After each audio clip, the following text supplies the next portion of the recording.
Hi, ഇന്നൊരു കവറും ഇത് കണ്ടാൽ മനസ്സിലാവുമോ? ചെറിയൊരു സാധനമാണ്. പക്ഷേ ഈ ഒരു സാധനത്തിൻ്റെ മുകളിൽ നിന്നാണ് നമുക്ക് പുതിയ പുതിയ വാട്ടർ ലില്ലീസ് കിട്ടുന്നത്. ഇത് വാട്ടർ ലില്ലിൻ്റെ ട്യൂബറാണ്. ഈ ഒരു സൈസ് ട്യൂബറാണ് നമുക്ക് ഓരോ സൈസിലനുസരിച്ചിട്ട് നമുക്ക് അയച്ചു തരാറ്.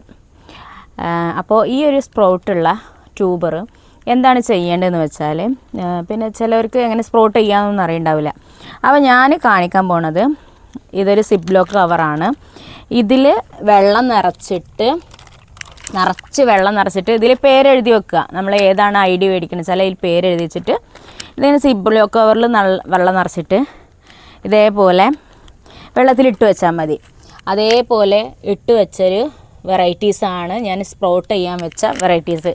കണ്ടോ, ഇതേപോലെ ലീഫ് റൂട്ടൊക്കെ വന്നിട്ടുണ്ട്. കണ്ടോ, നമ്മൾ ഇത് ലീഫ് റൂട്ടും വന്നത് കാണിച്ചു തരാം.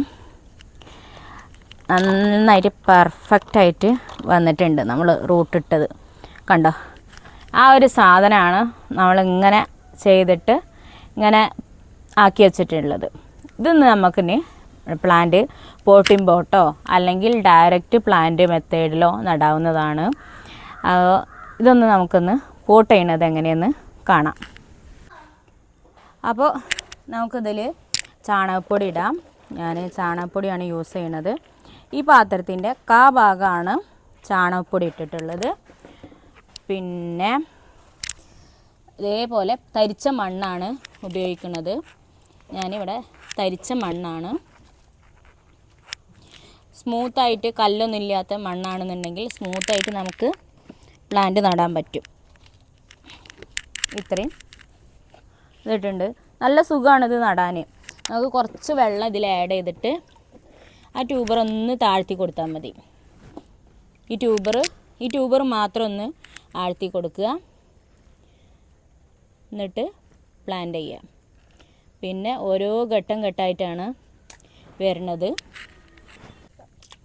അപ്പോൾ ഇതിങ്ങനെ ഇറക്കി വെക്കുക. ഇതാണ് പോട്ടിംഗ് മെത്തേഡ് എന്ന് പറയുന്നത്. പക്ഷേ ഇത് ഒരാഴ്ച 2 ആഴ്ച കാലങ്ങൾ മാത്രമാണ് ഫ്ലവറായിട്ട് നിൽക്കുകയുള്ളൂ. നിങ്ങളൊക്കെ ചെയ്യുകയാണെന്നുണ്ടെങ്കിൽ ഡയറക്റ്റ് മെത്തേഡ് ഉപയോഗിക്കുക.